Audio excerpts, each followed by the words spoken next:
যাদের আমরা গরিব ভাবি তারা কি আসলে আমাদের চেয়েও বেশি ধনী? এক সময় ঢাকাতে এক বড় শহরে একজন অত্যন্ত ধনী ও প্রভাবশালী ব্যক্তি বাস করতেন। তিনি বিলাসবহুল জীবনযাপন করতেন এবং নিজের সম্পদ নিয়ে বন্ধু আত্মীয়দের সামনে প্রায়ই গর্ব করতেন। তার একমাত্র ছেলে দূরের একটি শহরে পড়াশোনা করত। একদিন ছুটিতে সে বাড়ি ফিরে এলো। বাবা ভাবলেন এটাই ভালো সুযোগ ছেলেকে বোঝানো তারা কতটা ধনী এবং পৃথিবীর অনেক মানুষ কতটা কষ্টে জীবন কাটায়। ছেলেটি সরল জীবন পছন্দ করত, বিলাসিতায় তার তেমন আগ্রহ ছিল না। তবুও বাবা সিদ্ধান্ত নিলেন তাকে শহরের গরিব মানুষের জীবন দেখাবেন, যেন সে বুঝতে পারে তাদের জীবনের ভাব। বাবা ও ছেলে 2 দিনের জন্য শহরের বিভিন্ন প্রান্তে ঘুরলেন।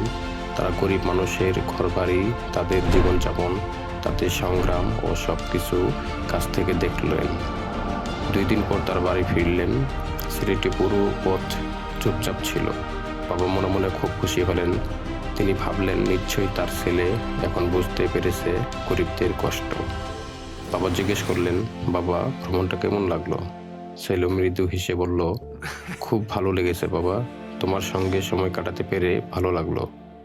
বাবা আবার জিজ্ঞেস করলেন, এই ভ্রমণ থেকে তুমি কি শিখলে?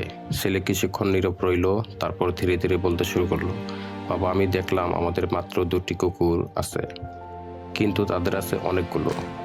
আমাদের বাগানে একটি সুইমিং পুল আছে, কিন্তু তাদের সামনে আছে বিশাল নদী আর খোলা আকাশ। আমরা রাতের অন্ধকার দূর করতে দামি আলো ব্যবহার করি, কিন্তু তাদের আকাশ ভরা অসংখ্য তারা আলো দেয়।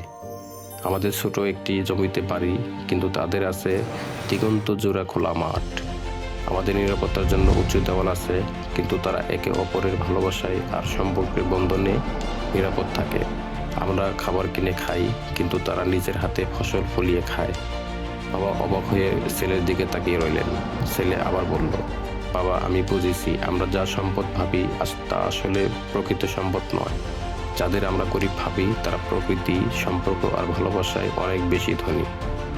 শেষে ছেলে বলল, ধন্যবাদ বাবা আমাকে দেখানোর জন্য আসলে কে ধনী আর কে গরিব।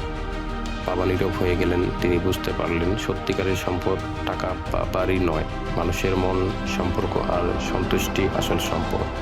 সত্যিকারের সম্পদ টাকা, বাড়ি বা বিলাসিতা নয়। সত্যিকারের সম্পদ হলো ভালোবাসা, বন্ধুত্ব, সম্পর্ক এবং সন্তুষ্ট জীবন।